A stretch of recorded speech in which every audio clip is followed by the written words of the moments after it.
Puno na ng problema ang ating buhay, kaibigan. Lagi ka na lang nakapamewang sa iyong kapalaran. Andyan lang ang barkada, naghihintay, nag-aabang. Malakas ang tawanan sa amin, sige lang ang pahinga. Love Radio, Isigaw mo pare, Love Radio, kaharutan mo to. Love Radio, Isigaw mo pare, Love Radio. ngiti tayo, lakihan mo, mo.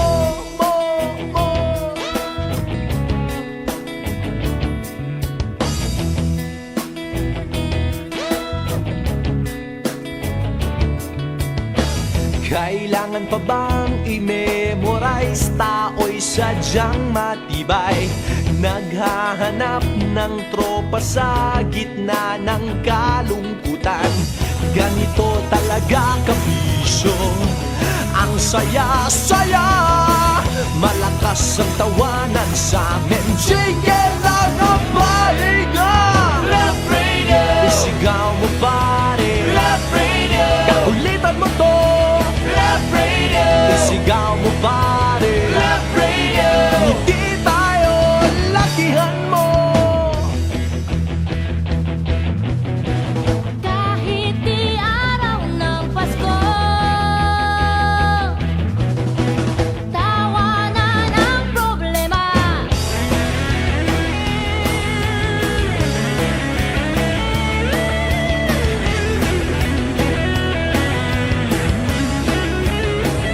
Love Radio, Isigaw mo pare, Love Radio, kaharutan mo to.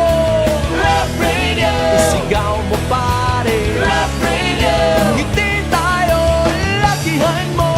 Love Radio, Isigaw mo pare, Love Radio, kakulitan mo to. Love Radio, Isigaw mo pare, Love Radio. ngiti tayo, lakihan mo.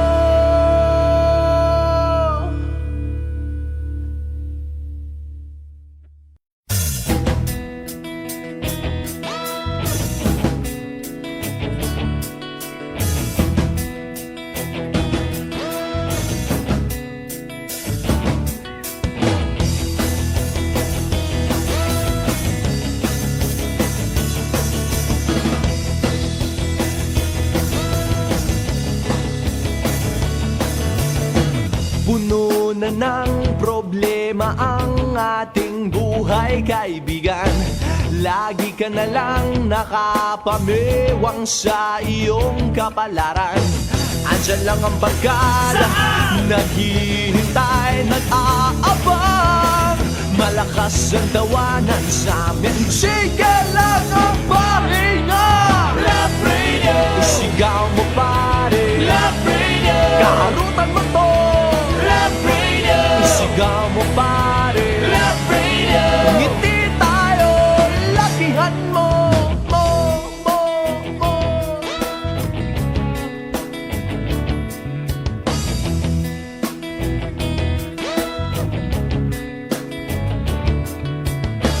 Kailangan pa bang i-memorize? Tao'y sadyang matibay, naghahanap ng tropa sa gitna ng kalungkutan. Ganito talaga kabisyo, ang saya-saya. Malakas ang tawanan sa amin, sige lang ang pahinga. Love Radio, Isigaw mo pare, Love Radio, kakulitan mo to. Love Radio, Isigaw mo pare, Love Radio. ngiti tayo, lakihan mo. Kahit di araw ng Pasko, tawanan ang problema.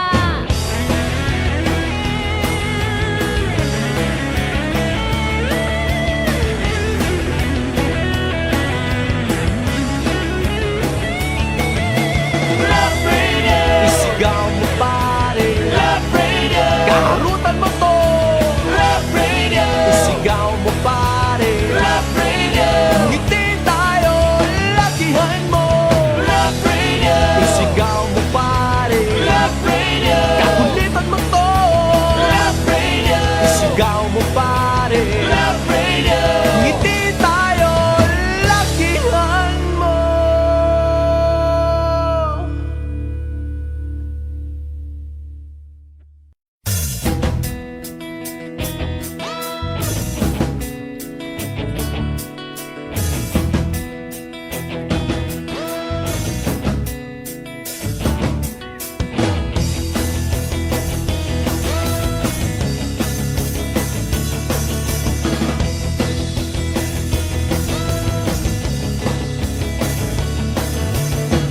Puno na ng problema.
Hi, Kabisyo. Good morning.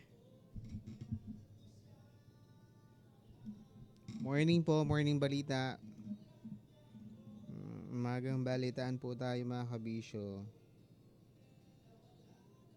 Musta po kayo?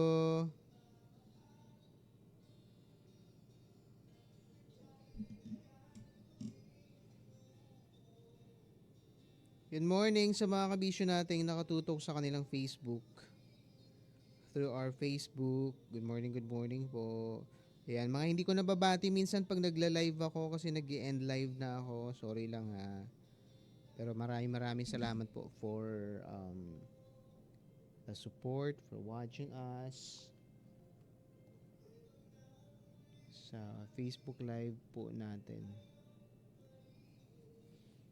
Good morning. Mag-comment lang po kayo kung ano mga balita sa mga lugar ninyo. Dito po sa Puerto Princesa, maaliwalas na yung panahon. Sana maghapon ng ganito. Kahapon actually, mainit din dito eh. Maalinsangan nga eh.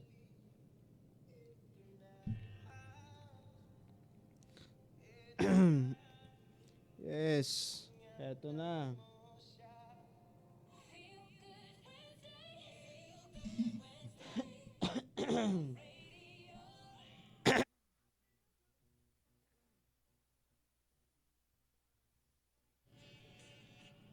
Oras, Kabisyo, 6:33 na in the morning! Kilos na!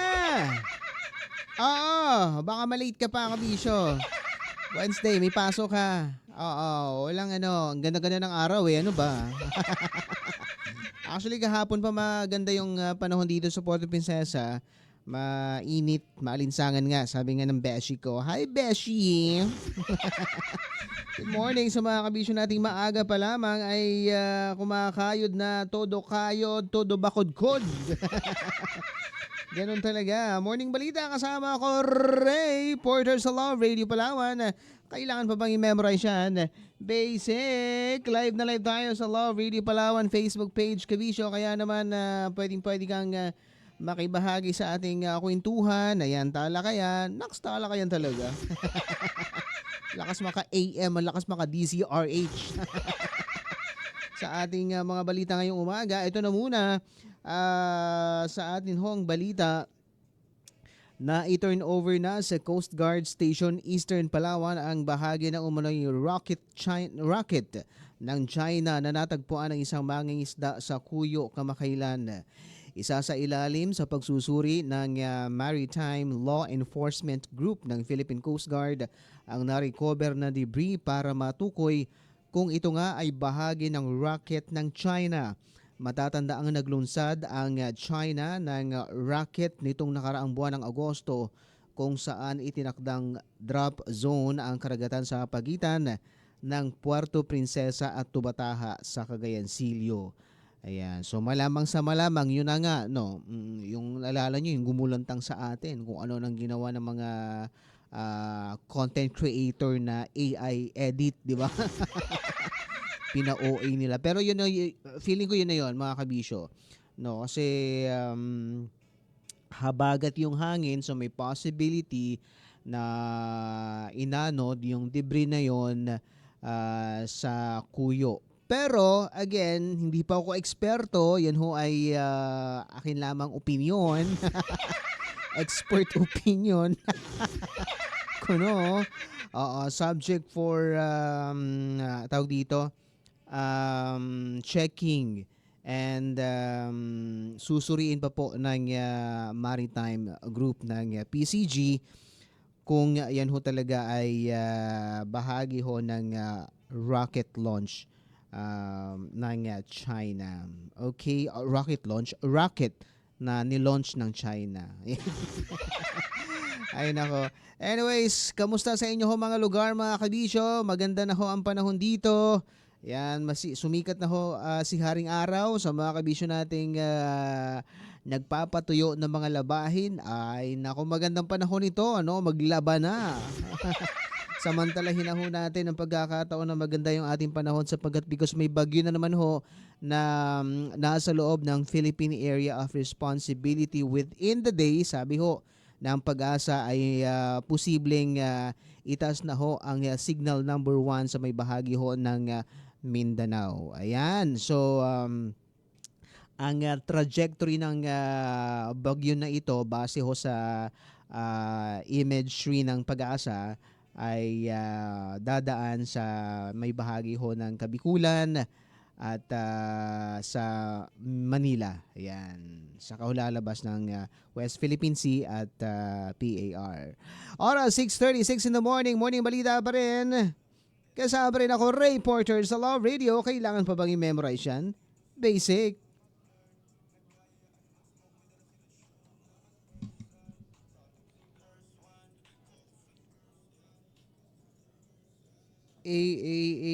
On air pa ba tayo?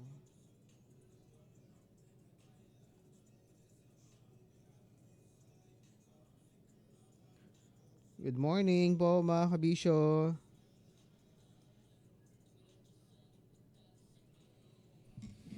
Si Ma'am Lizandra Flores, good morning mga kabisyo. Salamat sa Diyos. Magandang panahon dito sa atin sa Puerto Princesa, Palawan. Yan. Thank you Ma'am Lizandra. Kamusta po kayo? Makakapagpatuyo ng mga labahin ano.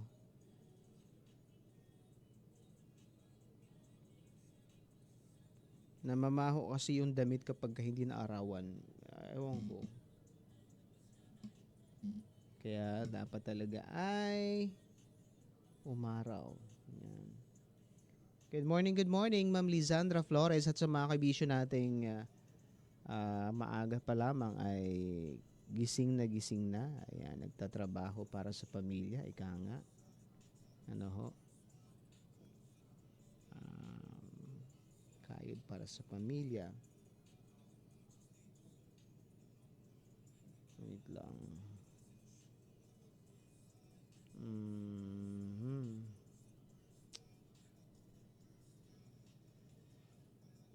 Oh,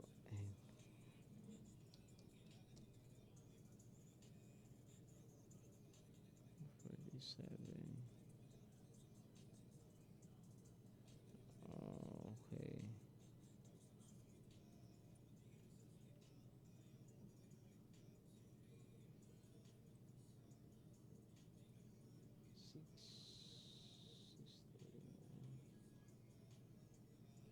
Space. Lucky. Golden.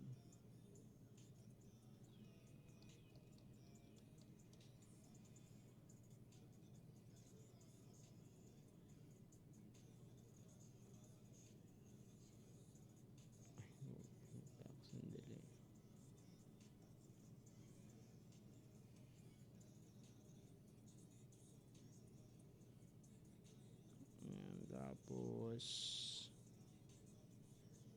oh.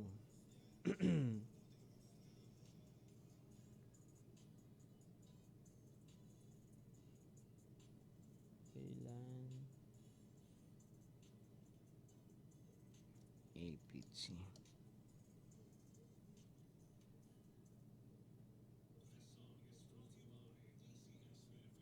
This song is brought to you by... Ay, wait. Oh, ang hirap maghanap. Wait lang.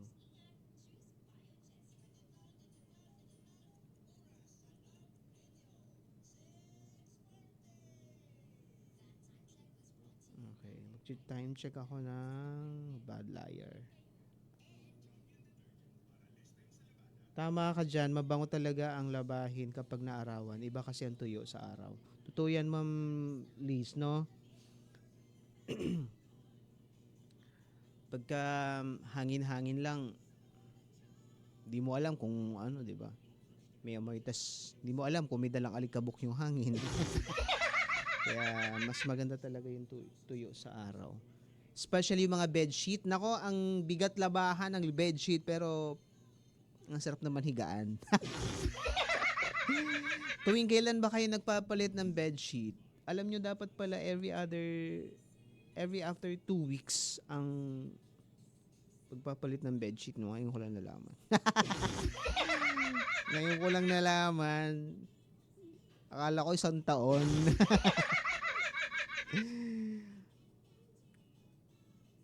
So, nung nakarang araw, nagpalit ako ng bedsheet. Para din, ang kagandahan din doon kapag hindi pa masyadong marumi yung bedsheet, di ba, mga after 1 week or 2 weeks, grabe naman yung 1 week. Unless, mabilis madumihan, di ba, kailangang palitan agad after a week. Pero kung hindi naman, halimbawa, ganyan, after 2 weeks saka nagpapalit, okay lang din naman. Pero, ang kagandahan noon, kung lagi ka nagpapalit, hindi siya mahirap labahan kasi nga hindi pa marumi, 'di ba? Konting salang lang sa washing machine, or kung ako mas prefer ko yung hand wash. Gusto ko na naglalabas sa kamay. Yung iba naman, kinukusutan nila tapos sa kanila ilalagay sa washing machine kasi yung washing machine nila hindi marunong mag-wash. Hindi malinis daw maglaba. Ganyan, 'di ba? Ano pa ba? Ayun na nga. Ang standard pala sa pagpapalit ng bedsheet after maximum 2 weeks. After 2 weeks, dapat nagpapalit tayo ng bedsheet. Kasi tapos, sabi pa doon, syempre, di ba, pinanood ko. Sabi doon, hindi, binasa ko pala. Sabi, akala lang daw natin yung pinakamaruming lugar sa bahay natin ay yung CR. Hindi. Sabi, mas marumi pa yung kama natin kaysa sa CR. Sabi ko, yak! Kasi pala, ayun, siguro dahil hinihigaan natin, yung unan daw, unan pa, maliban sa bedsheet, kailangan daw talaga nagpapalit regularly kasi nga, may mga mites, bacteria, very susceptible yung pillows tsaka yung bed sheet natin, basically kama natin, no, sa germs and bacteria. Kaya dapat maglilinis or magpapalit ng bed sheet. Kung after every 2 weeks, twice a month dapat nagpapalit tayo ng bed sheet, no, at saka punda ng mga pillows natin. Ako dati, tumatagal ng kalahating taon eh. Seryoso to. Katamaran ko maglaba. Meron naman akong bedsheet. Ilan ba yung bedsheet ko? 1, 2, 3. So, dapat. Tamad eh. Tamad magpalit eh. Plus, ang bigat kasi talaga ng labhan ng bedsheet. Yun talaga yung nakakaano. God bless mga kabisyo. Prepare muna ako ang lola nyo. Ingat po tayong lahat. Yes, Ma'am Liz. Ingat ka po. Breakfast ka na, ma'am. Oo. Para tumaba. Alam niyo po, nagbe-breakfast ako. Tumataba ako, kaya minsan mag-skip ka na lang talaga ng breakfast para hindi masyadong tumaba. And binabati ko nga pala ng belated happy birthday si Ma'am Beth. Ayan, Ma'am Beth, Virgo, happy birthday po. Kahapon di kita nabati sa radyo. But anyways, happy birthday. Sana'y belated happy birthday. Sana'y maraming birthday pa dumating sa buhay mo. And alam niyo si Ma'am Beth, itong dati kong kaopisina, hindi halatang nasa 50. I swear. Sabi ko, anong sekreto mo, Ma'am Beth, sa pagbobola? I swear. Oo. Hindi halatang 50 years old. Ewan ko kung ako lang. Kasi usually, di ba, pag nakikita mo, pag nalalaman mo 50, alam mo na kaagad. Or sa itsura pa lang, alam mo 50 na kaagad. Pa senior na, gano'n. Siya hindi. Siguro nasa pag-aalaga din ng sarili. Ano? Sa kabila ng mga problema, di ba, importante din talaga na pinapangalagaan natin yung sarili natin. Kasi walang gagawa nun sa atin, kundi tayo.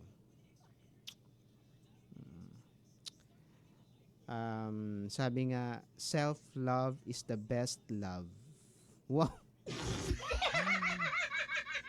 Totoo naman, di ba? Kasi no one will give that love as much as you give it yourself. Tama ba English ko? No one will give you that love, that much love that you give yourself. Huh?